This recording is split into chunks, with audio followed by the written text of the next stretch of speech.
Hi guys, good morning and welcome back to this online platform of Tagore Public Senior Secondary School. हम पढ़ रहे थे tenses.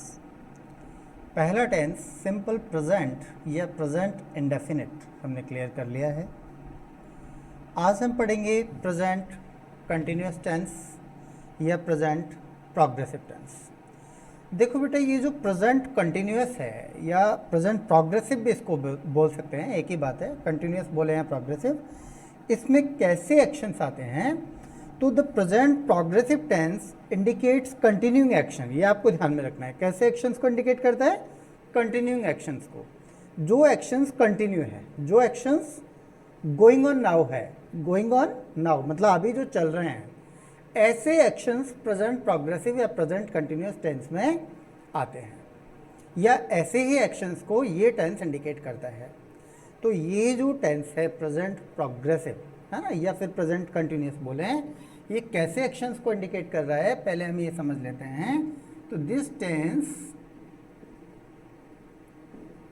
Indicates the actions या the continuing actions, continuing actions, जो continuing actions होते हैं उनको ये इंडिकेट करता है। ठीक है, कंटिन्यूइंग एक्शंस कौन सा है?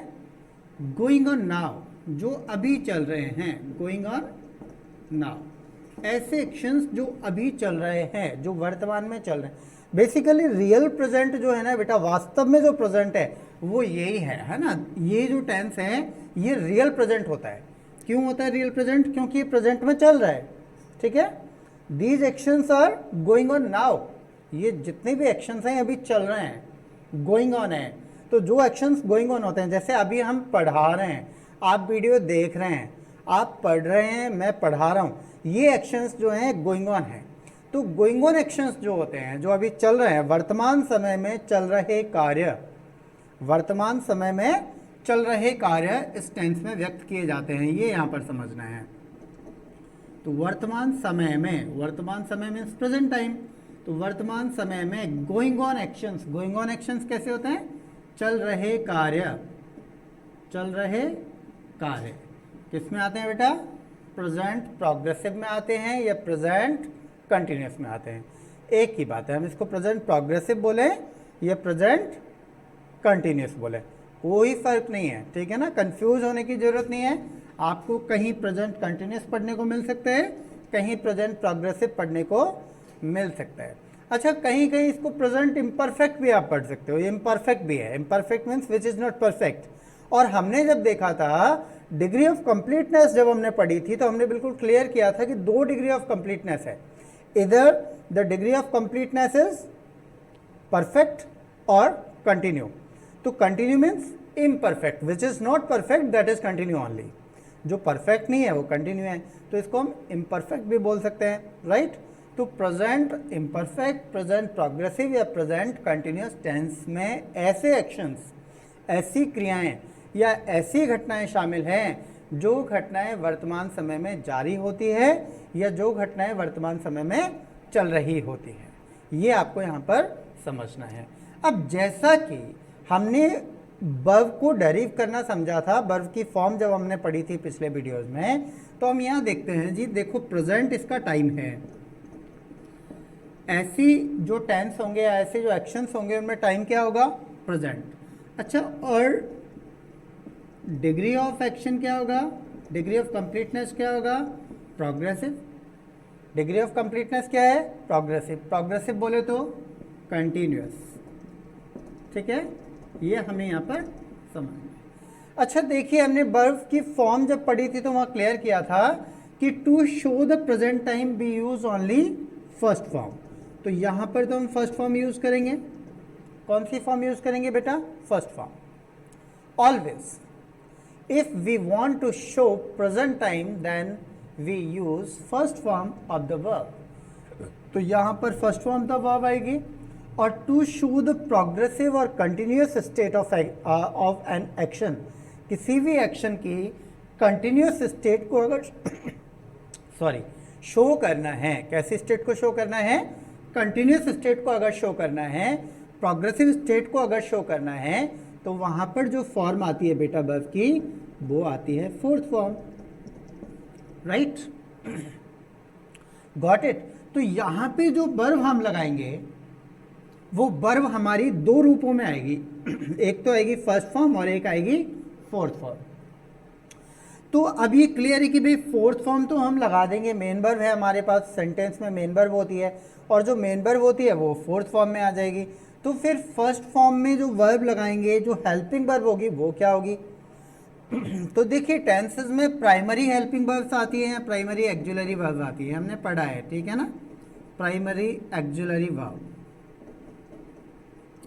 और ये जो प्राइमरी एक्जुलरी वर्ब है बेटा, ये प्राइमरी एक्जुलरी वर्ब कितनी होती है? Be, do and have. Okay,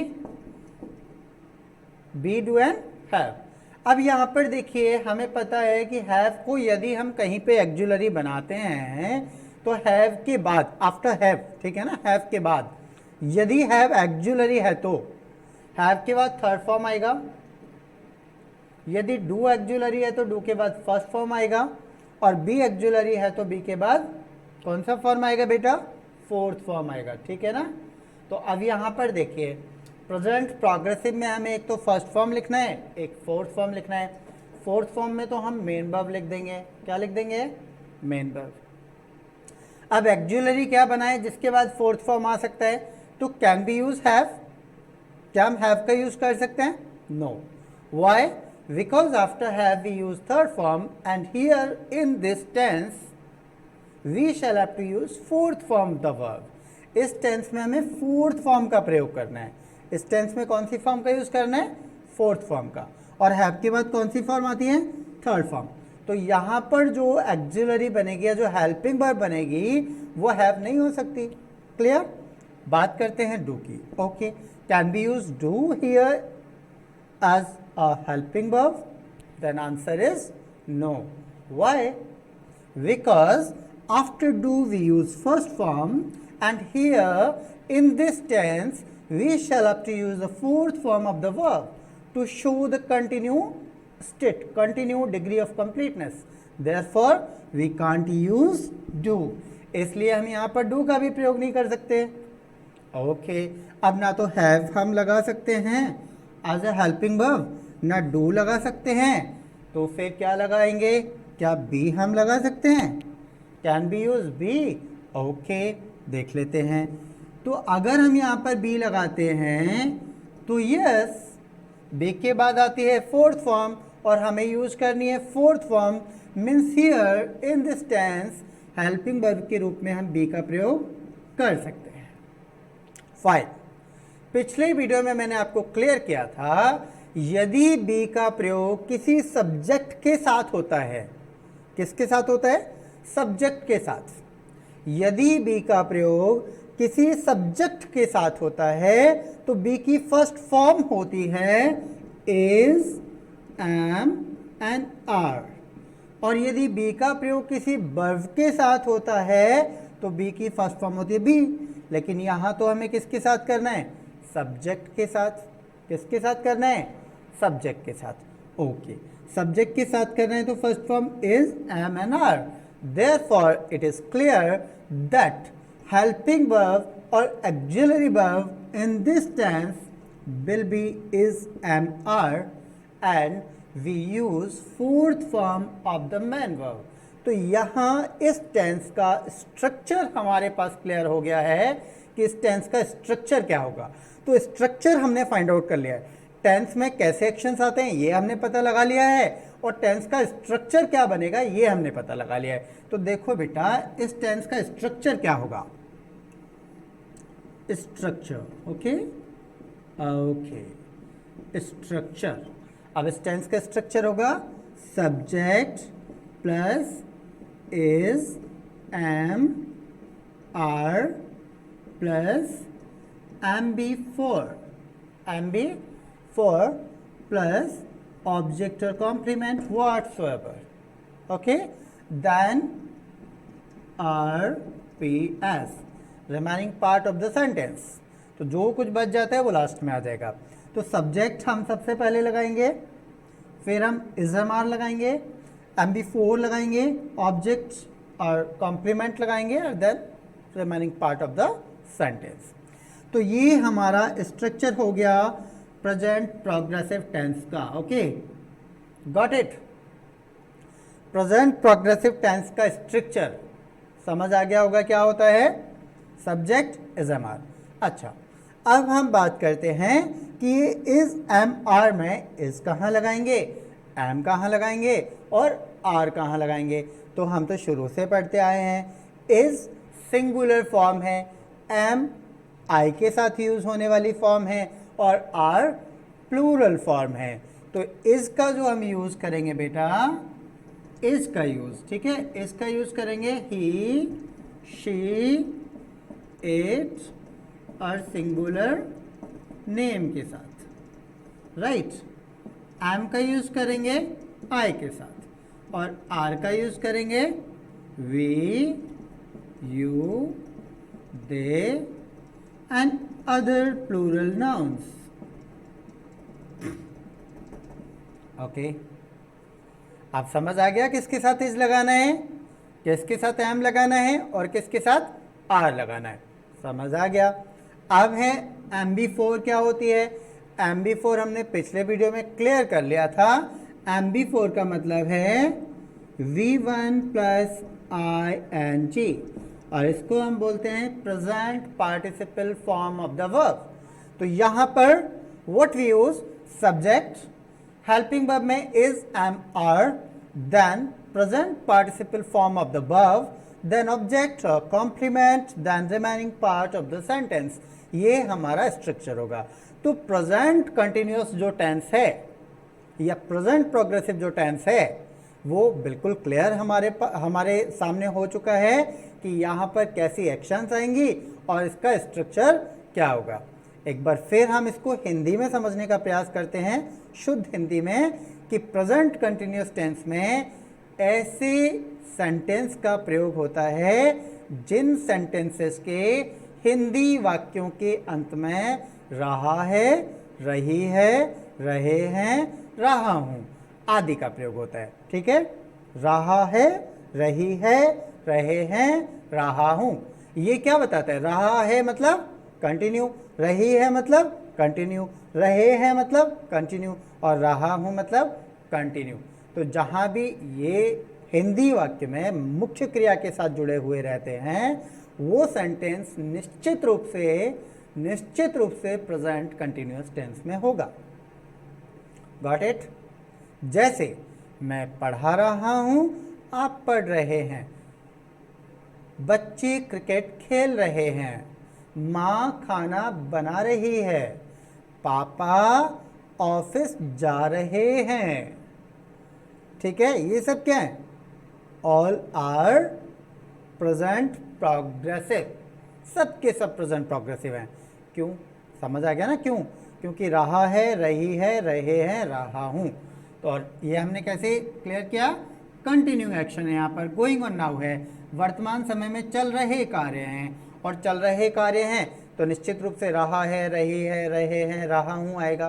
ठीक है, तो ऐसे जो सेंटेंस होंगे वो प्रेजेंट कंटिन्यूअस में आएंगे और प्रेजेंट कंटिन्यूअस का जो स्ट्रक्चर होगा, कॉमन स्ट्रक्चर होगा, वो हमारा स्ट्रक्चर हमने समझ लिया है।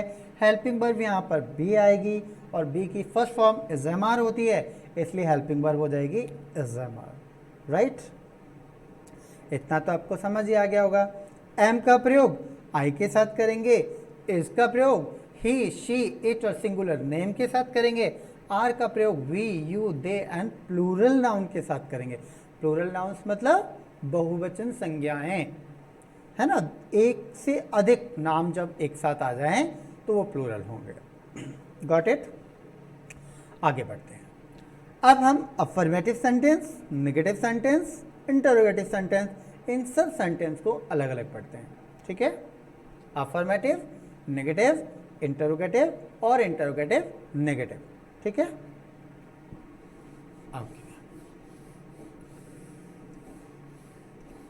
ये आपको क्लियर हो गया होगा। अब हम सारे सेंटेंसेस को अलग अलग पढ़ते हैं। किस तरह से हम अफर्मेटिव सेंटेंस को ट्रांसलेट कर सकते हैं इंग्लिश में? नेगेटिव को कर सकते हैं, इंटरोगेटिव को कर सकते हैं और इंटरोगेटिव नेगेटिव को कर सकते हैं। तो फर्स्ट, अफर्मेटिव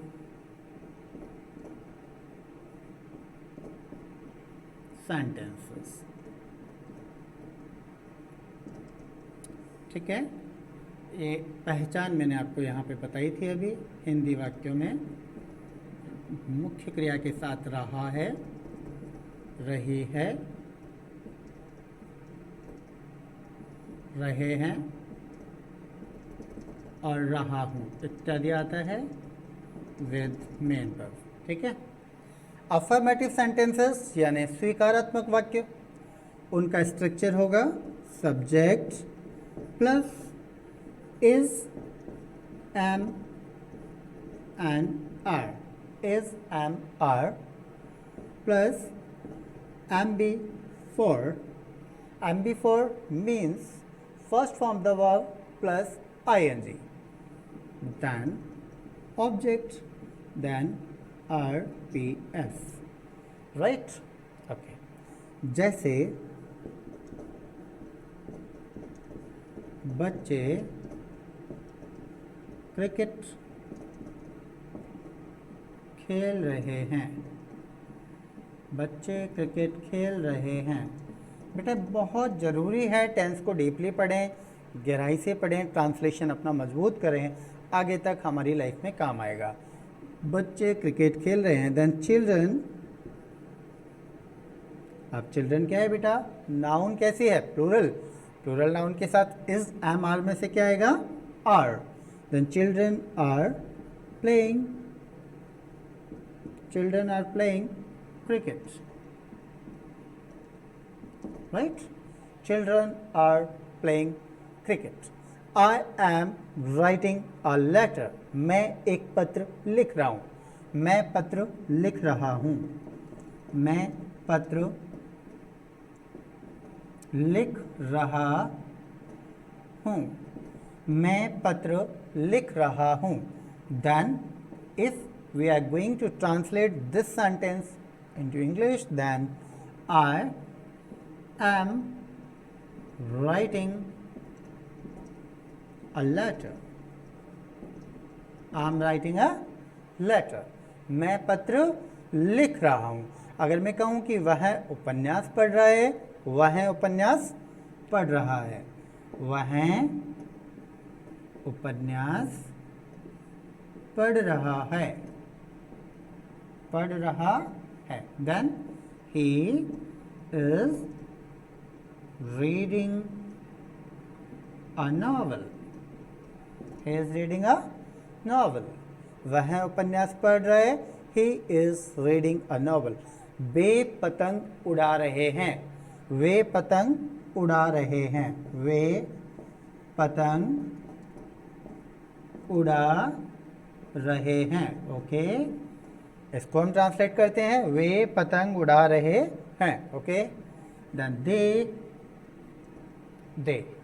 दे के साथ क्या आएगा? इज, एम, आर में से are. Then they are flying, they are flying kites, they are flying kites. तो ये है हमारा अफर्मेटिव सेंटेंस। आई होप आपको क्लियर हो गया होगा। हमने पूरे सेंटेंस जितने भी ट्रांसलेट किए हैं, पहले सब्जेक्ट लगाया है, फिर सब्जेक्ट के वचन के अनुसार according to the number of the subject we use is, am और आर।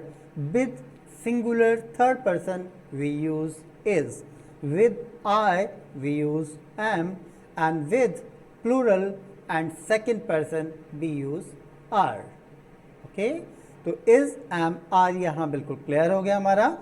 और वर्ब हमें पता है आईएनजी वाला रूप लगाना है, ऑब्जेक्ट लगाना है, तो किसी भी सेंटेंस को हम आसानी से ट्रांसलेट कर सकते हैं। जबकि सेंटेंस हमारा प्रेजेंट प्रोग्रेसिव या प्रेजेंट कंटिन्यूस का है और अफर्मेटिव है।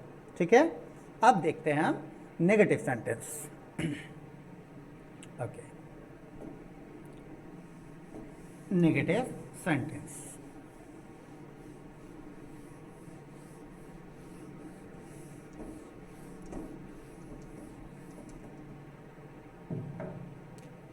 Number 2, negative sentence. Right. Subject plus is am/are plus note, then am before, then object and RPS.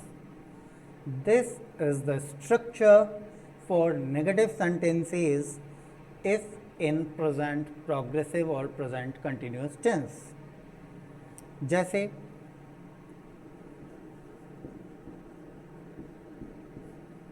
मैं नहीं खेल रहा हूँ, मैं नहीं खेल रहा हूँ. ओके, देन आई, मैं यहाँ पे इज एम आर में से आई के साथ क्या आता है बेटा? एम. तो I am not playing, I am not playing. Okay, मैं नहीं खेल रहा हूँ, I am not playing, I am not playing. बच्चे पतंग नहीं उड़ा रहे हैं.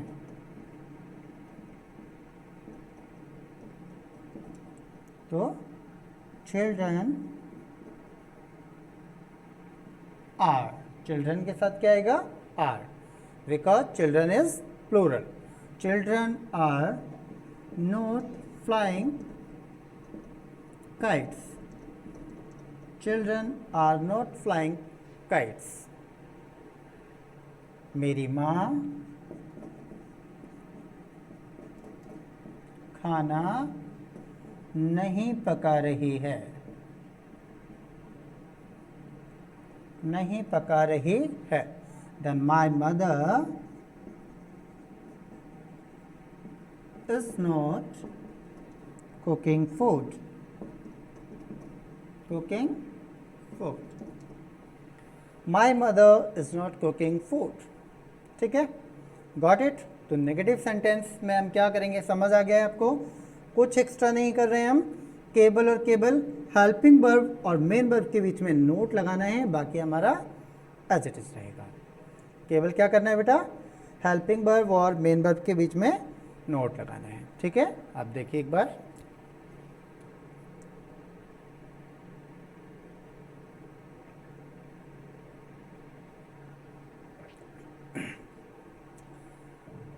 आई होप क्लियर हो गया होगा. अब हम चलते हैं इंटरोगेटिव और इंटरोगेटिव नेगेटिव सेंटेंस की तरफ.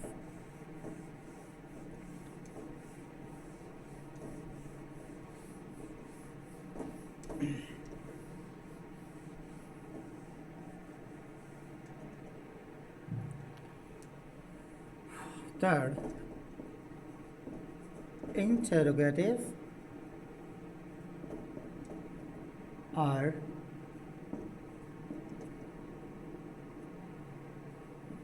Interrogative negative. ठीक है, हम सब एक साथ पढ़ेंगे, इंटरोगेटिव हो या इंटरोगेटिव नेगेटिव हो, WH वर्ड वाले हों या हेल्पिंग वर्ब वाले हों. ठीक है, तो यहाँ ध्यान में रखना है बेटा आपको, यदि कोई सेंटेंस हेल्पिंग वर्ब से शुरू होता है तो निश्चित रूप से वह सेंटेंस क्या से शुरू होता है, वह प्रश्नवाचक वाक्य किससे शुरू होता है? क्या से. जैसे क्या वह नहीं पढ़ रहा है, तो क्या जब शब्द से पहले आ जाए, किसी भी वाक्य में सबसे पहले क्या शब्द आ जाए, तो वह हेल्पिंग वर्ब से ट्रांसलेट होगा. और जब क्या शब्द सबसे पहले नहीं आए और वाक्य प्रश्नवाचक हो, तो निश्चित रूप से वहाँ कोई ना कोई WH वर्ड होगा. देखते हैं. तो देखिए स्ट्रक्चर होगा, अगर कोई WH वर्ड है तो वो सबसे पहले आएगा, और अगर नहीं है तो कोई बात नहीं है. अगर है तो सबसे पहले आएगा. WH word, then is, am, are, plus subject, plus यदि नेगेटिव है तो नोट सब्जेक्ट के बाद आएगा. ठीक है, नेगेटिव है तो नोट कहाँ आएगा? सब्जेक्ट के बाद. ये आपको ध्यान में रखना है.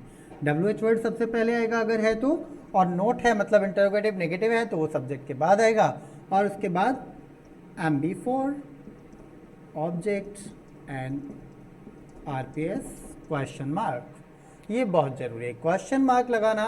अगर इंटरोगेटिव या इंटरोगेटिव नेगेटिव सेंटेंस में क्वेश्चन मार्क नहीं है तो वहाँ निश्चित रूप से एक एरर होगी, ग्रामेटिकल एरर होगी और सेंटेंस हमारा इंटरोगेटिव नहीं होगा।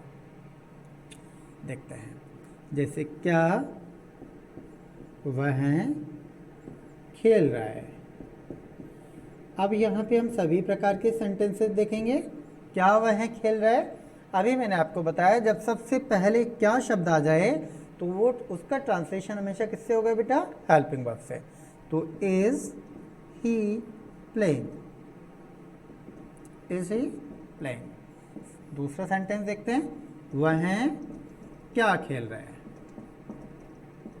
वह क्या खेल रहा है। देखिए सेंटेंस तो लगभग एक जैसा ही लग रहा है ना, क्या वह खेल रहा है और वह क्या खेल रहा है, लेकिन इसमें अंतर क्या आया, यहाँ पर तो क्या सबसे पहले था और यहाँ पर क्या बीच में चला गया, मतलब कर्ता के बाद चला गया। जब क्या शब्द बीच में या कर्ता के बाद कभी भी हो तो व्हाट से शुरू होगा, किससे शुरू होगा, व्हाट से, WHAT व्हाट मीन्स क्या, तो WH वर्ड से शुरू होगा। अब इस सेंटेंस को ट्रांसलेट करेंगे हम WH वर्ड से, तो हम यहाँ पर लिखेंगे व्हाट, WH वर्ड सबसे पहले, उसके बाद में इज RM, तो वह के साथ आएगा या ही के साथ आएगा इज, तो what is he playing, what is he playing. Got it, समझ आ गया होगा हमने क्या किया है यहाँ पर, इन दोनों सेंटेंस में क्या फर्क है, क्या शब्द, केवल इस शब्द को देखते हैं। अगर ये शब्द सबसे पहले है तो ट्रांसलेशन होगा किससे, हेल्पिंग वर्ब से, और ये शब्द सेंटेंस के बीच में है, कर्ता के बाद है, तो उसका ट्रांसलेशन होगा WH वर्ड से, जैसे हमने यहाँ पे किया व्हाट इज ही प्लेइंग। ठीक है, अगला देखते हैं एग्जाम्पल, क्या वह नहीं खेल रहा है, नहीं खेल रहा है। क्या वह नहीं खेल रहा है, तो is he not playing, is he not playing, right. यहाँ हमने नोट लगा दिया सब्जेक्ट के बाद, किसके बाद, सब्जेक्ट के बाद। ठीक है, और वह क्या नहीं खेल रहा है, वह क्या नहीं खेल रहा है, then what is he not playing, what is he not playing. तो ये सेंटेंसेस के स्ट्रक्चर होंगे इंटरोगेटिव और इंटरोगेटिव नेगेटिव के।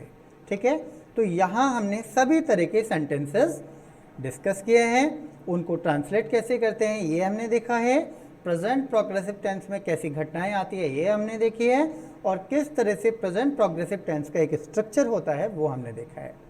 अब हमें जो चीज़ देखनी है वो है कि प्रेजेंट प्रोग्रेसिव टेंस का यूज़ क्या है, कहाँ कहाँ और कैसे कैसे प्रेजेंट प्रोग्रेसिव टेंस को हम यूज़ करते हैं, हाउ कैन बी यूज और where can be use present progressive और प्रेजेंट कंटिन्यूस टेंस।